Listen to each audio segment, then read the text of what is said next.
Hi guys, welcome back to my channel Day 41, One Day, One Knowledge.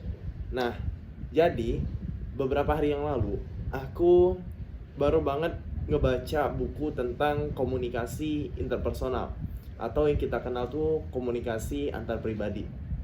Nah, jadi di bab-bab awal di buku itu menjelaskan hal-hal menarik yang aku pikir ini kayaknya harus aku bahas deh. Karena kayak sayang banget kalau misalkan kita nggak tahu satu hal ini. Halnya simpel dan banyak beberapa poin, tapi aku salvo dengan satu poin ini. Jadi di bab awal itu menjelaskan tentang sifat alami dari komunikasi interpersonal itu sendiri. Komunikasi antar pribadi itu sendiri. Nah, di komunikasi interpersonal itu banyak banget sifat-sifat alami. Salah satunya yang bikin aku salvo adalah komunikasi interpersonal itu merupakan pilihan katanya di buku itu. Nah, maksudnya apa sih? Jadi di dalam komunikasi interpersonal itu kita pasti punya sifat yang langsung datangnya itu secara alami, secara spontan dan sudah jadi naluri di dalam diri kita kayak gitu. Sudah memang ada dari sananya langsung. Apa? Yaitu bersifat pilihan. Kita bebas memilih kita mau ngobrol sama siapa, terus dari bagaimana kita ingin nyampeinnya, pembawaan kita seperti apa sih yang pengen kita sampein, itu pilihan guys.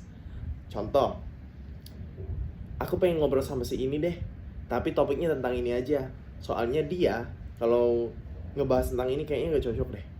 Itu pilihan kita, mau ngebahas itu atau enggak sama dia.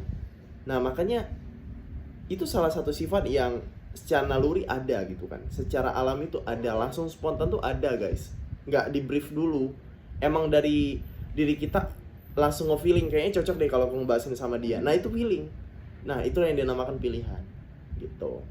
Nah di poin penjelasannya itu katanya apa, sebagai contoh, ini contohnya menarik banget ya kalau dari bukunya. Sebagai contoh, misalkan kita tersesat di satu daerah, kita nggak tahu ini jalannya apa, terus ini ngarahnya kemana gitu ya. Jadi otomatis kita bakal nyari stranger, orang-orang yang random di situ, orang-orang yang nggak kita kenal di situ, untuk kita jadikan tempat bertanya. Informan lah, nyari tempat bertanya. Kira-kira ini misalkan aku mau ke sini tuh lewat mana ya? Nah, pilihan yang dimaksud di sini apa? Pilihan di situ tuh maksudnya kita tuh pasti memilih orang itu dari feeling juga dong. Waduh kayaknya ini orang cocok deh untuk aku jadiin tempat nanya jalan. Karena ada sebuah kepercayaan di dalam diri kita, kalau kita nanya sama si ini, orang ini nih, ya, kita pasti bakal dapetin jawaban yang benar gitu. Nah itu namanya feeling kan, secara pilihan, sifat alami. Nah dari kriteria-kriteria yang pengen kita temuin gitu, kita lihat nih, kita milih orang ini, kita pasti ada alasan dong, ada kriterianya. Mungkin yang kita lihat itu satu, dari penampilannya dulu. Iya dong, kalau misalkan sorry to say ya, orangnya ini kita ngelihat kayak orangnya lagi pembawaannya lagi stres, kelihatan banyak kan, mukanya murung kayak gitu, terus stylenya mungkin agak acak-acakan, kita juga jadi takut guys mau nanya gitu loh. Terus kita lihat dari pembawaan atau vibes-nya dia. Kalau dari kita ngelihat, aduh nih orang kayaknya seram banget dah, temperamen banget nih orang, kayaknya kalau ditanya belum tentu deh dia bisa ngejawab yang benar maksudnya gitu kan. Siapa tahu kita disesatin. Ada tip vibes orang kayak, ih ini orang kayaknya orang nggak bener deh. Ada guys vibe kayak gitu. Nah makanya kita tuh ngelihat di antara banyaknya orang, kita memilih orang ini sebagai tempat bertanya karena ya itu tadi, mungkin kita lihat dari stylenya, ini orang rapi gitu ya, kayak meyakinkan lah gitu. Nah karena dari style pembawaan, terus mungkin dari ekspresi wajahnya, ini orang kayaknya orang bener gitu ya, kita jadi percaya dong untuk nanya sama dia. Nah dari apapun yang disampaikan, misalkan kita nanya, Pak saya mau ke tempat ini nih, kira-kira dari sini tuh lewat mana ya? Aku harus naik apa? Misalkan naik angkot, berapa kali naik angkot, bla bla bla. Dan kita pasti percaya dengan omongan dia dong. Kalau misalkan dia ramah, terus vibes penampilannya itu rapi, terus pembawaannya dia kayaknya kayak orang bener nih gitu kan. Walaupun kita nggak kenal sama dia, kita nggak pernah ketemu sama dia sebelumnya gitu, tapi kita ada perasaan kayak percaya, trust ke dia karena ya dari kriteria tadi, pembawaan, terus penampilan dan juga ekspresi gitu. Nah, yang bikin aku salfok yang harus kubahas di sini adalah kalau kita jadi public speaker, motivator, biar orang bisa mempercayai kita deh, mempercayai apa yang kita pengen sampein, kita harus memperhatikan 3 hal itu juga. Penampilan kita gimana? Kita nggak boleh sembarang guys. Kita harus benar-benar penampilannya rapi dan meyakinkan gitu. Kalau mau pakai kemeja cowok, ya pakailah kemeja yang benar-benar meyakinkan. Nggak perlu pakai kemeja yang ya banyak ya, tipikal yang kayak sorry to say, kita tahu nih penampilan nggak cocok deh kayaknya kalau public speaker atau motivator yang memakainya gitu loh. Ya udah, kita jangan pakailah style yang sudah jadi tempat. Ya kalau orang motivator pakai ini, gue percaya nih gitu. Yang kedua, pembawaan. Dari awal pembawaan kita tuh harus benar-benar positif.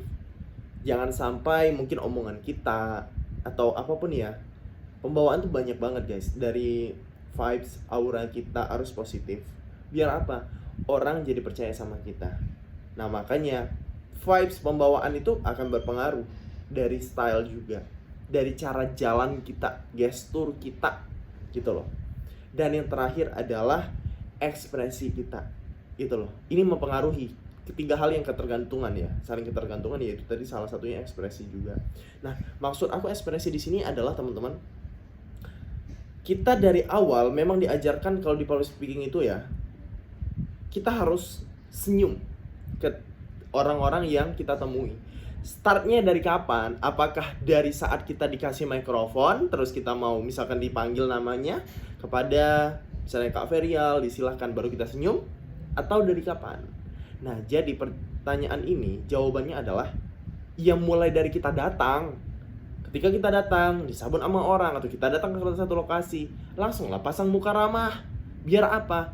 Orang meyakinkan kita, wah ini orang memang meyakinkan. Karena kenapa? Memang guys, the power of smile tuh luar biasa banget gitu loh. Nah makanya dengan kita memasang wajah yang ramah, style kita rapi, pembawaan kita enak, ini orang kayaknya positif banget. Orang jadi lebih gampang menerima apa yang kita sampaikan gitu. Apalagi kita jadi public speaker, motivator, itu catatan. Karena kenapa? Itu akan mempengaruhi sampai atau enggak pesannya yang kamu sampaikan ke audiens gitu. Itu yang pengen aku sampaikan, karena menarik banget kan.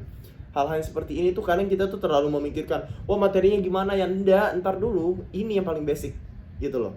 Materi memang harus kita kuasain, tapi yang penting itu yang terlihat dulu gitu. Okay, maybe enough. Thank you for watching this video and bye-bye.